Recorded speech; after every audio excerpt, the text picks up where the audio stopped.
정봉재 정치쇼 4부 들어가겠습니다. 보수의 품격 할 말을 한다. 나라 걱정하는 돌직구 정종 브라더스 정도원 의원님. 안녕하세요. 예. 메리 크리스마스. 정태근 의원님. 예, 안녕하세요. 예. 어제 크리스마스 이브 좀 달리셨나요? 뭐 그냥 잠만 잤습니다. 저는 새벽같이 신과 함께를 관람하고 하루 왼종일 반성을 많이 했습니다. 그래요? 네. 그 영화 어제 낮에 오늘 낮에 예약하려고 했더니 뭐 다 매진됐던데요? 저는 새벽 4시에 봤습니다. 새벽에 가서요? 예? 새벽에 네. 가서? 요즘 뭐 새벽 3시에 막 일어나고 그러니까요. 새벽에도 영화를 하는구나. 하면 뭐 하죠. 특정 예.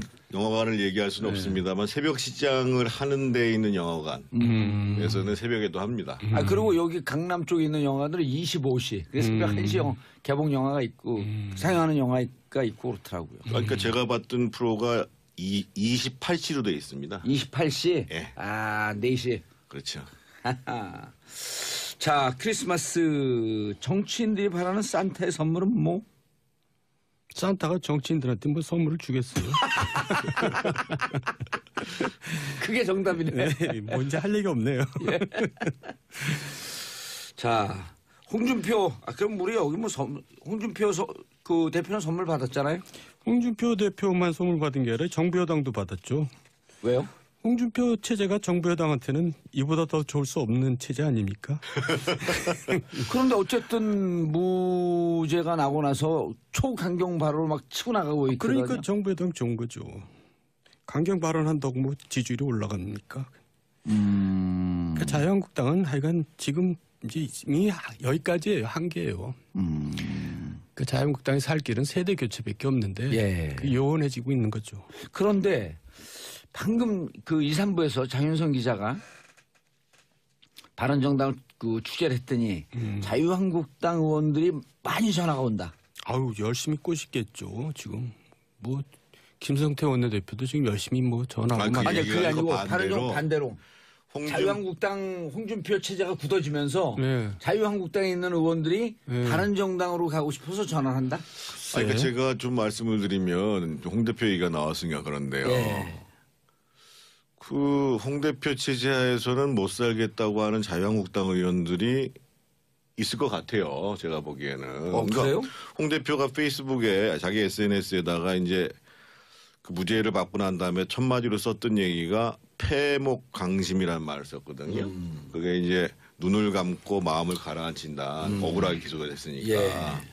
근데 이 말이 원래는 참 정치인들이 이렇게 어려운 말들을 많이 쓰는지 모르겠습니다만 패목강심 치화량제라고 그래가지고 이 눈을 감고 마음을 가라앉히는 것이 화를 내리티는 가장 좋은 방법이고 또 그걸 수련하는 거예요. 그래서 보통은 이제 그게 옛날에 달마대사 때부터 나온 얘기인데 이제 눈을 감고 명상을 하면서 수련을 하는 거죠. 예. 그래서 이제 마음의 병을 덜어내고 내면을 성찰하는 거죠. 예, 달마대사 얘기하니까 왠지 홍준표 대표하고 좀 안 맞는 것 같은 느낌이 드는데. 그 얘기를 하려고 그러는 거예요. 그래서 패목강심을 얘기했으면 좀 마음이 좀 이렇게 가라앉아야 되는데 쓰는 말하고 실제로 본인의 상태하고는 완전히 다른 거예요. 이게 이제 그러니까 이제 여기서 이제 사람이 구분이 되는 거죠.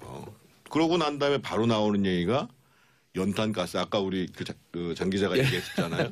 연탄가스 같은 정치인들. 그러면서 이제 징치를 하겠다. 징치를 하겠다. 말도 어려운 말 골랐어요. 어려운 말만 골랐어요. 권위적인 말이죠.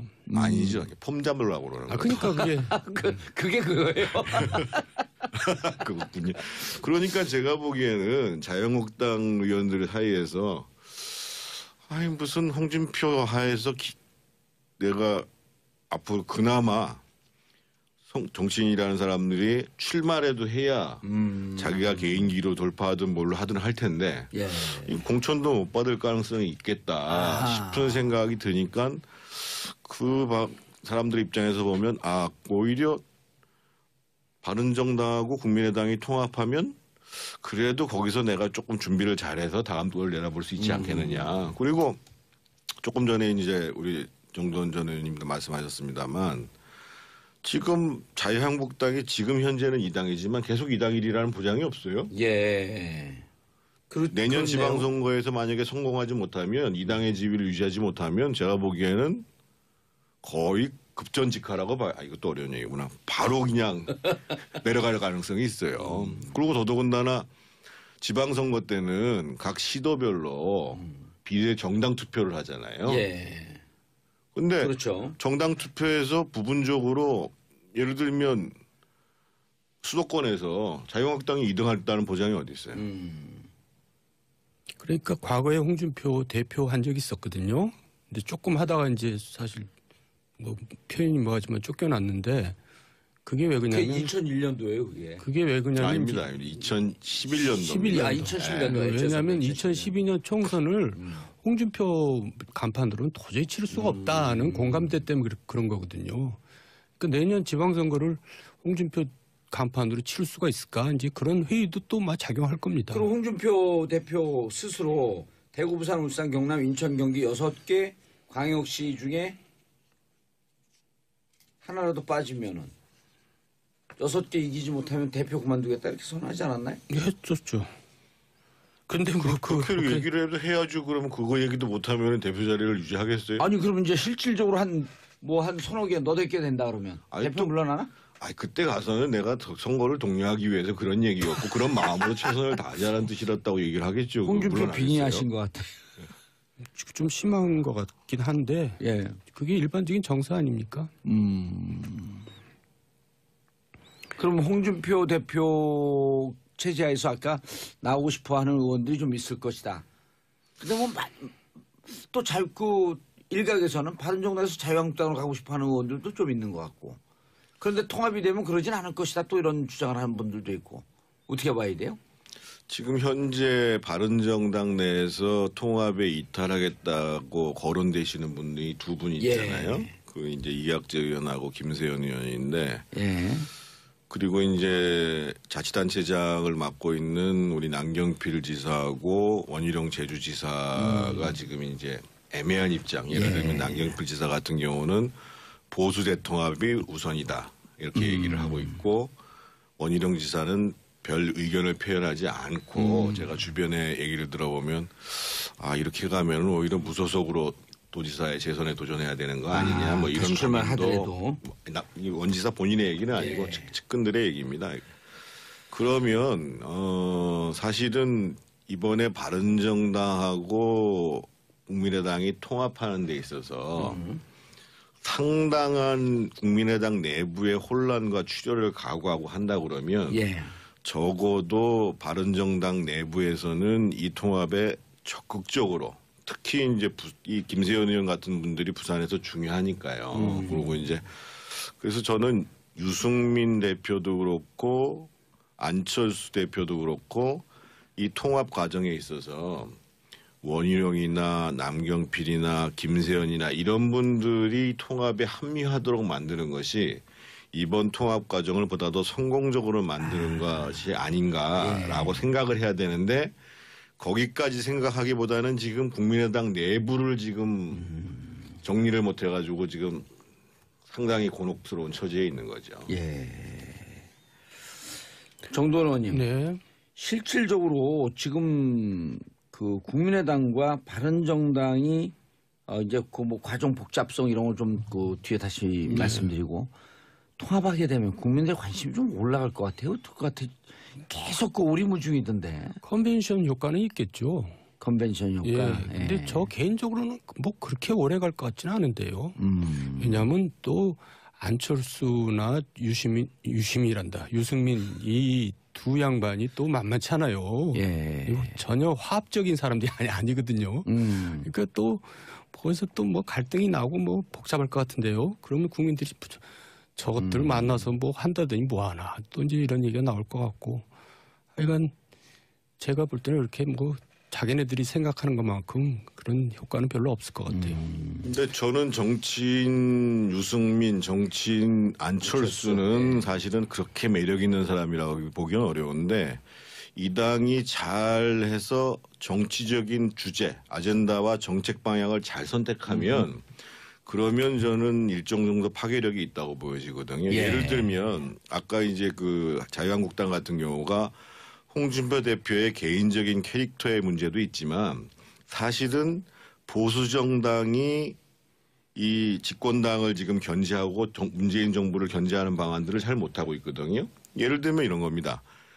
사실은 그 문재인 정부가 올 한 해를 보내면서 가장 마음 아픈 것은 일자리일 겁니다. 예. 그러니까 실제로 일자리를 계속 만들겠다고 했음에도 불구하고 지난 11월 달에 통계를 보면 작년에 비해 가지고 청년 실업률이 1%나 올라갔어요. 이게 어느 정도 심각한 상황이냐면은요.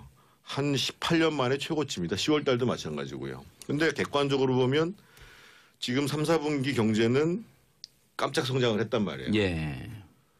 그래서 실제로 이 민주당이나 문재인 정부의 정책 방향이 일자리를 만들어내는가라는 부분들에 대해서 충분히 공감력 있게 국민들한테 문제 제기할 수 있는 거거든요. 예. 심지어는 지금 문재인 대통령 같은 경우가 취임하자마자 일카리 상황판 설치하라고 그런 다음에 그 점검회의를 6개월 만에 했어요. 지난 12월 4일 날.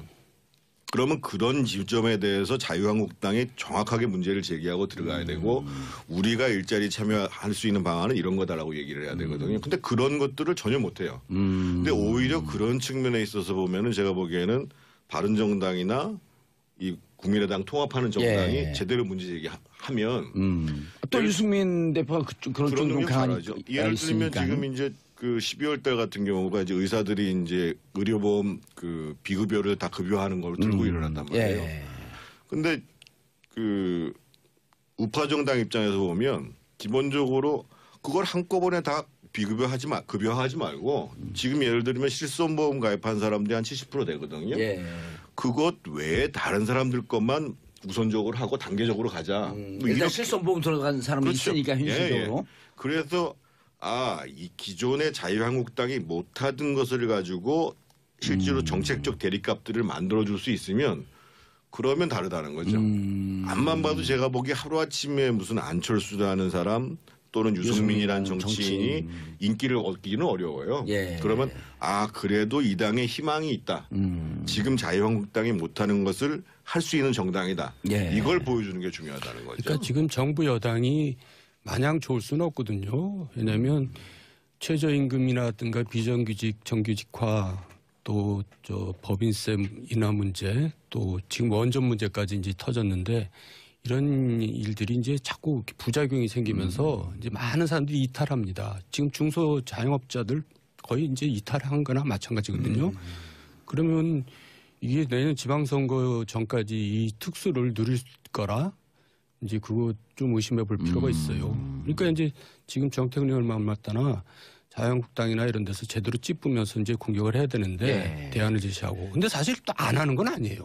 하는데 목소리에 다들 무게감이 안 실려 있죠. 그러니까 이제 지금 정부 여당이 특히 대통령이나 민주당 지지율이 고공행진을 하지만 이것이 좀 그 정서적이고 감성 타치까지는 성공했지만 정책에서 실책하는 부분들 혹은 놓치는 부분들을 치고 들어가는 정책 정당으로서의 야당의 면모를 보이면 그 자유한국당에서 못하고 있으니 바른정당이 그쪽에서 통합한 이후에 그쪽으로 하게 되면 일정 정도 국민들에게 어필할 수 있는 요소가 있겠다.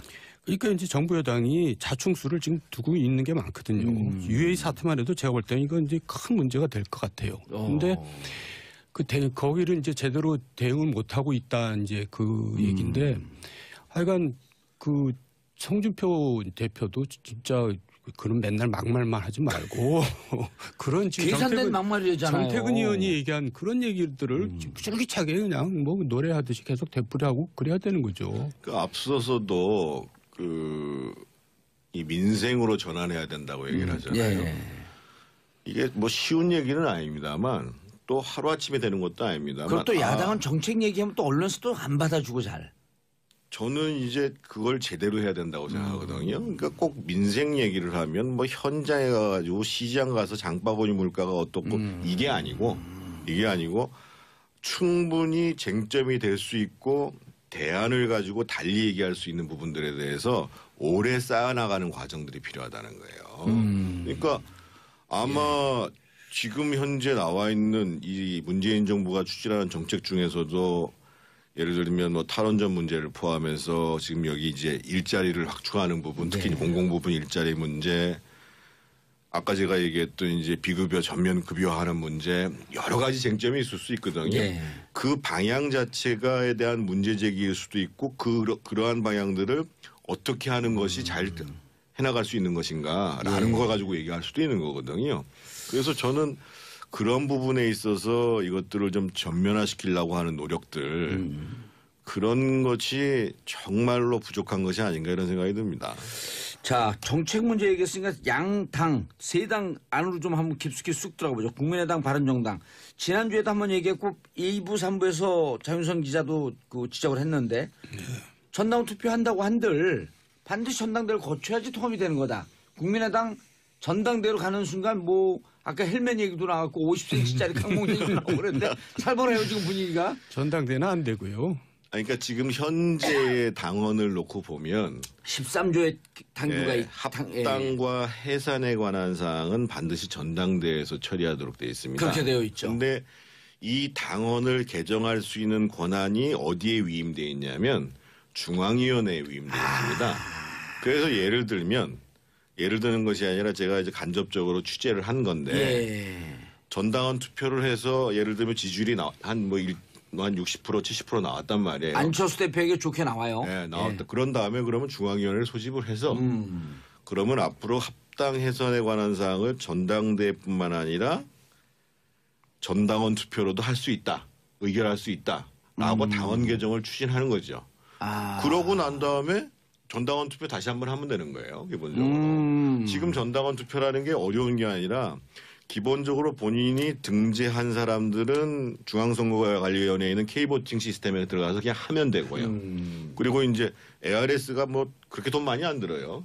전화 걸면 자기가 찬성하냐 안 되냐 응답하면 되는 문제이기 때문에. 정태근 의원이 지금 국민의당 그 친한파의 전략을 노출한 겁니다. 최초로. 그러니까 이제 최초로 나온 거에 깜짝 놀랐어요. 저도. 아까 장윤선 기자가 뭐라 그랬냐면 손학규 대표가 안철수 대표를 만나서 전 대표가 만나서 어떻게 할 거냐 이게 전당대회 하게 되면 우당탕탕 문제가 많이 생길 터인데 그랬더니 수가 있습니다. 이렇게까지만 얘기했단 말이에요. 그 얘기죠. 근데 지금 정태근 의원 얘기는 일단 전당원 투표해서 일정 정도 통합에 대한 긍정적 지지가 나오면 중앙위원회를 열어서 당원당규를 개정하자. 당원당규 개정안이 중앙위원회 권한이니까. 그래서 지금 5조에 전당원 투표 규정되어 있는 부분에 합당 해산의 권한도 전당원 투표에 전당원이 투표로 할 수 있는 그렇게 개정을 하면 그럼요.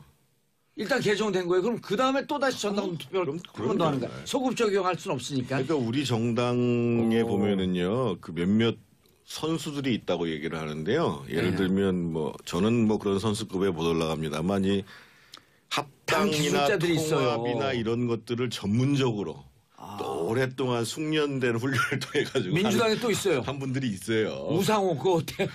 완전 선수예요. 그래서 제가 보기에는 뭐 길을 찾으면 다 있게 돼 있습니다. 아니 근데 지금 정태근 의원이 말한 전략이 노출되는 순간 중앙위가 이제 난장판이 될 가능성이 그러니까 이제 이 헬멧이 중앙위원회 구성비는 중앙위원회 어떻게 될 것 같아요? 숫자는 제가 잘 모르겠는데요. 네.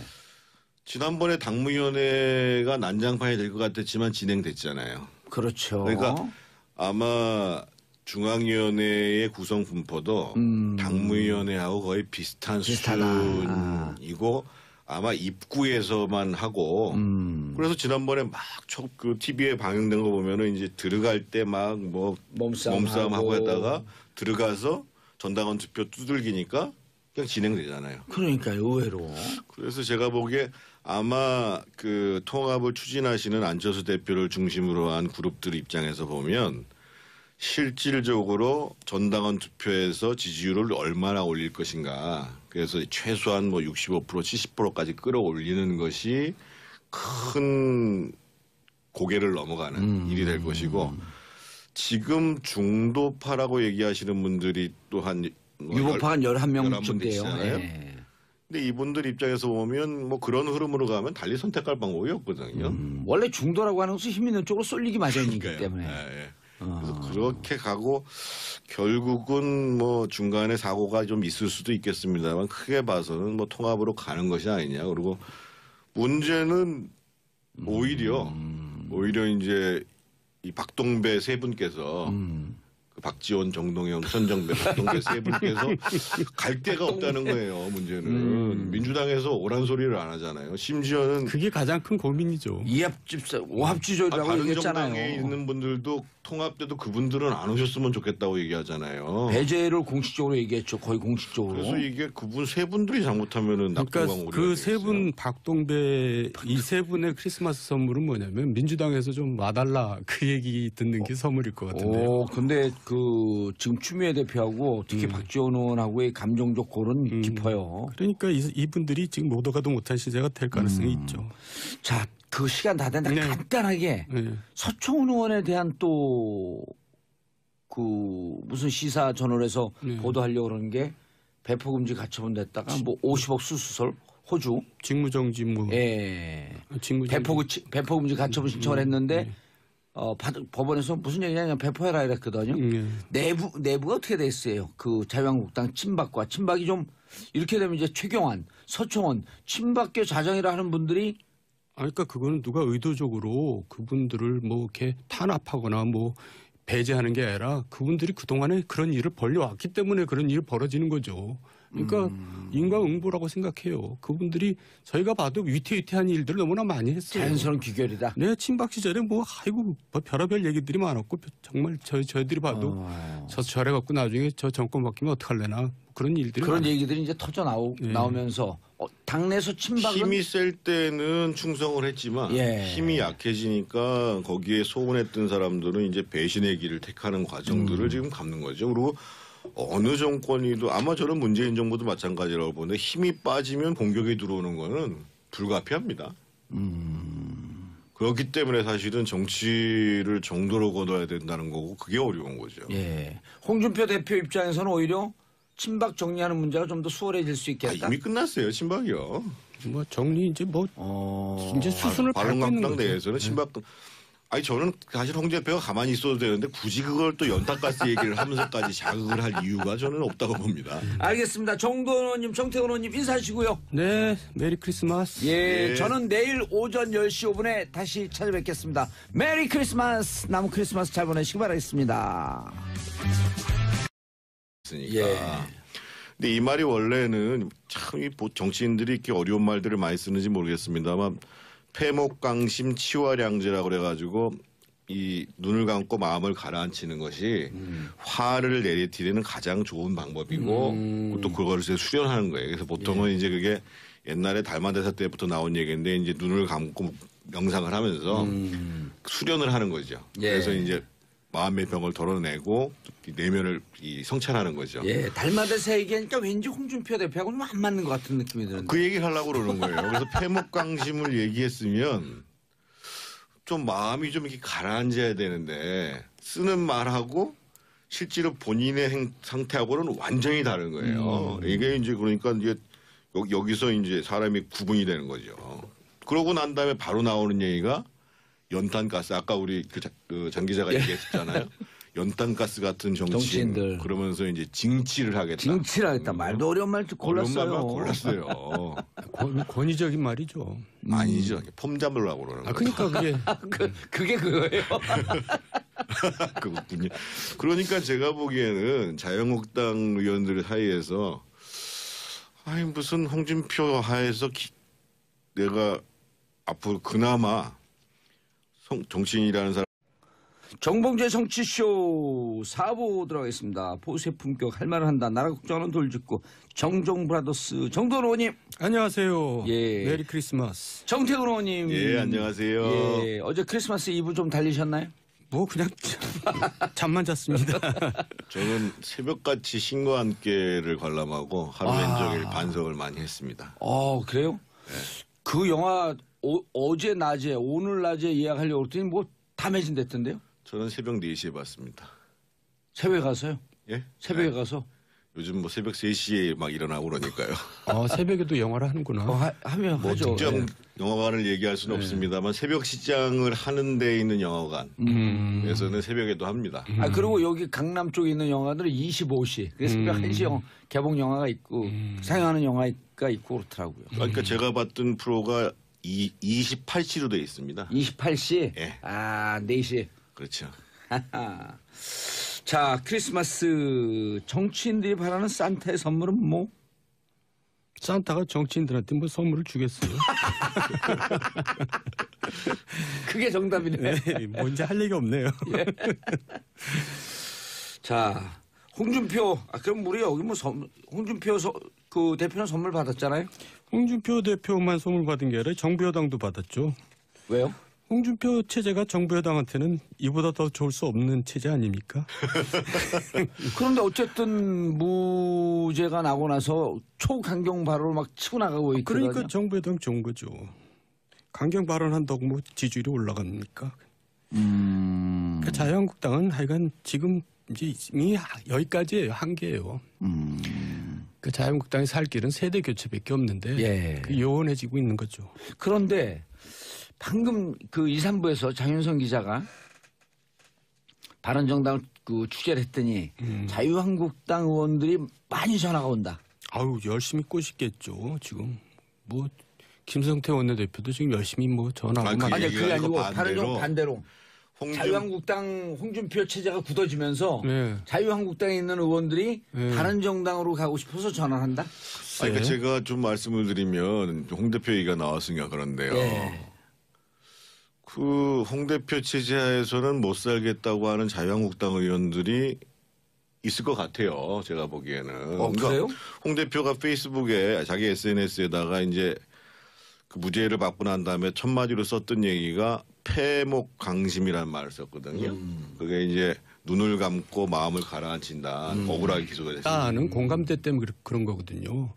그 내년 지방선거를 홍준표 간판으로 치를 수가 있을까? 이제 그런 회의도 또 막 작용할 겁니다. 그리고 홍준표 대표 스스로 대구, 부산, 울산, 경남, 인천, 경기 6개 광역시 중에 하나라도 빠지면은 6개 이기지 못하면 대표 그만두겠다 이렇게 선언하지 않았나요? 했었죠. 근데 뭐 그렇게 얘기를 해도 해야죠. 그러면 그거 얘기도 못하면 대표 자리를 유지하겠어요? 아니 그러면 이제 실질적으로 한 서너 개 너댓 개 된다 그러면 아니, 대표 또- 물러나나? 아니 그때 가서는 내가 선거를 독려하기 위해서 그런 얘기였고 그런 마음으로 최선을 다하자는 뜻이었다고 얘기를 하겠죠. 홍준표 물론 안 빙의하신 했어요. 것 같아. 좀 심한 것 같긴 한데 예. 그게 일반적인 정서 아닙니까? 그럼 홍준표 대표 체제하에서 아까 나오고 싶어하는 의원들이 좀 있을 것이다. 근데 뭐 또 그 일각에서는 바른정당에서 자유한국당으로 가고 싶어하는 의원들도 좀 있는 것 같고. 그런데 통합이 되면 그러진 않을 것이다. 또 이런 주장을 하는 분들도 있고. 어떻게 봐야 돼요? 지금 현재 바른정당 내에서 통합에 이탈하겠다고 거론되시는 분이 두 분 있잖아요. 예. 그 이제 이학재 의원하고 김세현 의원인데 예. 그리고 이제 자치단체장을 맡고 있는 우리 남경필 지사하고 사람들이 출마라도 해야 자기가 개인기로 돌파하든 뭘로 하든 할 텐데 예. 이 공천도 못 받을 가능성이 있겠다 아하. 싶은 생각이 드니까 사람들 입장에서 보면 오히려 바른정당하고 국민의당이 통합하면 그래도 거기서 내가 조금 준비를 잘해서 다음 걸 내다볼 수 있지 않겠느냐. 그리고 조금 전에 이제 우리 정도원 전 의원님도 말씀하셨습니다만 지금 자유한국당이 지금 현재는 2당이지만 계속 2당이라는 보장이 없어요. 예. 내년 그렇네요. 지방선거에서 만약에 성공하지 못하면 2당의 지위를 유지하지 못하면 제가 보기에는 거의 급전직하라고 봐요. 이것도 어려운 얘기구나. 바로 그냥 내려갈 가능성이 있어요. 그리고 더더군다나 지방선거 때는 각 시도별로 비례 정당 투표를 하잖아요. 예. 근데 그렇죠. 정당 투표에서 부분적으로 예를 들면 수도권에서 자유한국당이 2등했다는 보장이 어디 있어요? 그러니까 과거에 홍준표 대표 한 적이 있었거든요. 근데 조금 하다가 이제 사실 뭐 표현이 뭐하지만 쫓겨났는데 그게 왜 그게 그러냐면 2001년도예요, 그게. 그게 왜 그러냐면 아닙니다. 2011년도. 11년. 아, 2011년도. 왜냐하면 2012년 총선을 홍준표 간판으로는 도저히 치를 수가 없다.